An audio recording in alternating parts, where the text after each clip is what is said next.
The next pattern I want to do is the Firefly, probably the most productive terrestrial I have in my fly box. I've fished this fly now for over 10 years. My friends have fished it for over 10 years. It's been one of the top producers for all of us. It's a very, very durable pattern and very easy to tie once you see how it's done.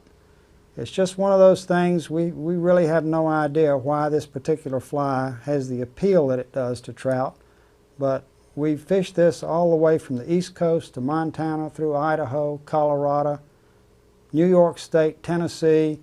It's just been a top producer all the way around. To tie this, we use a number 5212 Team Co. 2X long dry fly hook and a size 14. Now you can tie it smaller or larger, but the number 14 seems to be the best producer of all. So we'll take a number 14 hook and put that in the vise. And as usual, we'll simply wrap the shank of the hook with thread. Start at the front, attach the thread, then we'll just wrap it all the way to the rear, right to the bend of the hook. Now it's important that you do this because the next step, we're going to tie in a piece of material and you don't want that material to slip on you. And it's kind of slippery stuff. Once you cover the shank of the hook with thread, however, it'll lock it right into place. I'm going to bring that thread up just about to the middle of the hook. The material I'm going to tie in is a Krynic ribbon. It's called Beetle Black. It's a 1/16 inch, very shiny black material. And you'll see why I'm tying this in at this point. It's going to be used to form sort of a protective wing coat over the back of the fly, and it's going to serve to separate the wings once I tie those in. So we'll take a little piece of this, just tie it right down on the back of the hook, right on the top of the shank, and tie that in all the way to the rear.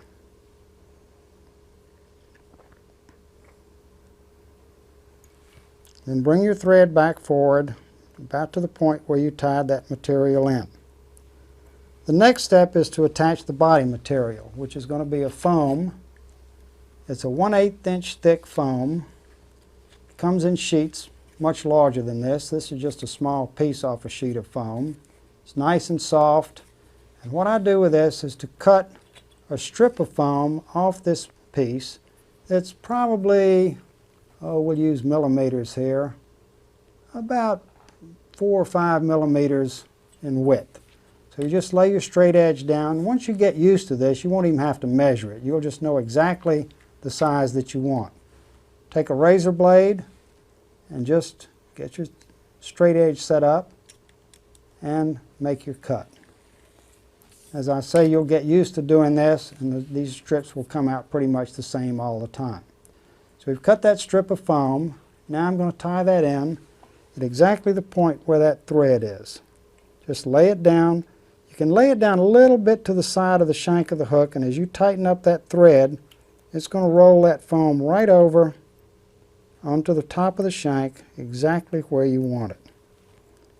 So now our body material is tied in, and you notice I brought that thread forward about 1/8 inch or so. Now if you noticed on that fly when it was in the vise, there was a little fluorescent butt on that fly. To do that, I'm going to use some more of this Krynic material, but this is a round braid. It is their medium round braid, and it's in fluorescent yellow. You can get this material through a lot of fly shops. If you can't find it in your local fly shop, go to a needlepoint store, because that's what this was originally developed for. Just this fluorescent yellow. It comes in fluorescent green, fluorescent pink, fluorescent orange. All of those colors will work. I just happen to like the yellow best of all. We're going to tie it in right in front of where the body was tied in.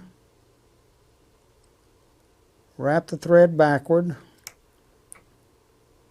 and then wrap it forward about 1/8 inch, just enough to give 3 turns of body material, of this butt material. And will give us 3 wraps.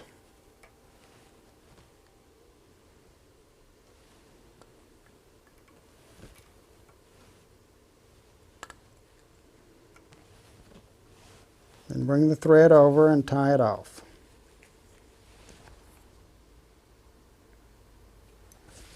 trim away the excess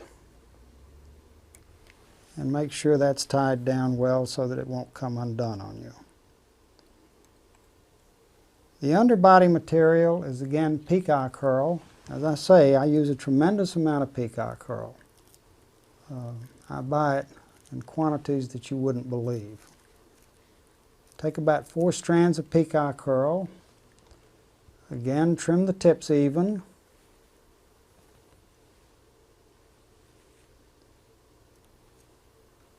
And remember, tie your peacock herl in by the tips. It's going to work a lot better for you if you do it that way. We'll tie that in right at that point.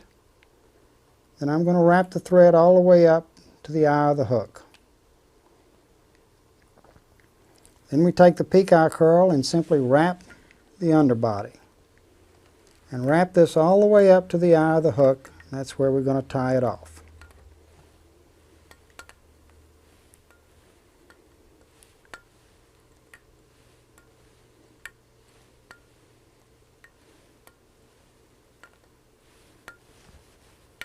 And just take your thread, bring it over the top of the hook. Tie that herl off with a couple of wraps. Trim away any excess. And again, wrap your thread back through the herl to reinforce it. Once you've done that, bring the thread back up toward the eye of the hook. Stop about 1/16 of an inch behind the eye of the hook. The next step is critical. What you want to do is fold this foam forward. Just use your forefinger, fold it forward over the top of the hook shank and hold it in place. Now you don't want to stretch this foam. If you stretch the foam, it's just going to ruin the whole fly. So just fold it forward very easily, hold it down with your thumb, and give it 3 or 4 thread wraps just to get it in place. Then I'm going to trim the foam even with the eye of the hook.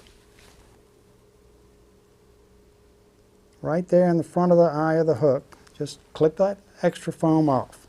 So we've got a little head on the beetle now, the body back here, and you can see that butt, nice little fluorescent yellow butt right here, and the peacock herl underneath. Now we've got to add the wings. The wings, just as on that disco beetle, are tied with this Kreinik 1/8 inch ribbon, number 850. They call it mallard.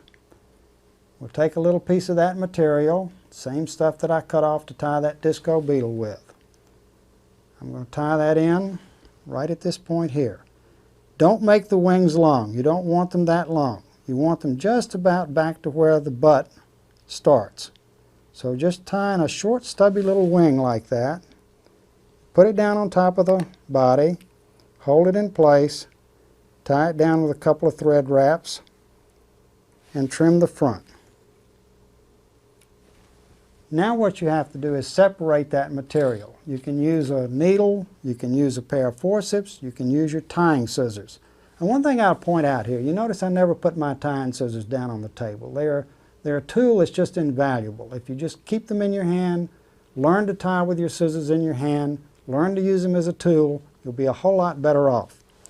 So I'm just going to take my scissors, stick the point through that material, and separate that winging material into 2 little clumps on either side of the hook. And you notice they will stay nicely on either side of the hook like that. They won't come back together on you. Then we take that beetle black material, that Kreinik 1/8 inch ribbon, fold it right over the top of the fly. Hold it in position, and with your left hand, just bring the thread over. All you need to do is do 1 good tight wrap, and that'll hold that in place. Then tie it down, 3 or 4 more wraps. Put a little pressure on it. Don't be afraid, because now it's not going to cut that foam. You've got that ribbon in there as a reinforcing ribbon. You can put a lot of pressure on that. It won't cut the foam. We simply clip off the excess. Then we'll whip finish the fly and we're through. Just take your whip finisher and don't try to do it up by the eye of the hook, just right there where you tied everything off. Make 4 or 5 wraps. Whip finish it and get rid of the thread. And that's the Firefly.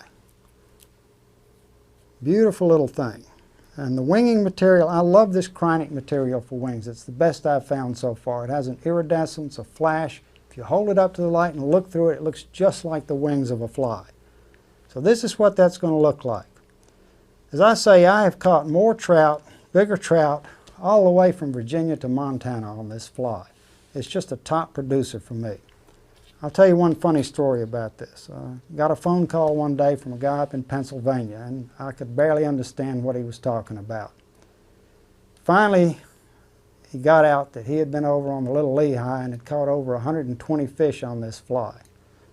And when he told me that, I just kind of came out with the right answer at the right time. I said, Dave, I'm just going to have to come up there and show you how to fish that thing. You must not be doing something right. So it is a top producer. It's what I call a go-to fly. If nothing else is working, this is what I'll go to, and it hadn't failed me yet. So this is one of my favorite patterns, and I carry at least a dozen of these with me everywhere I go.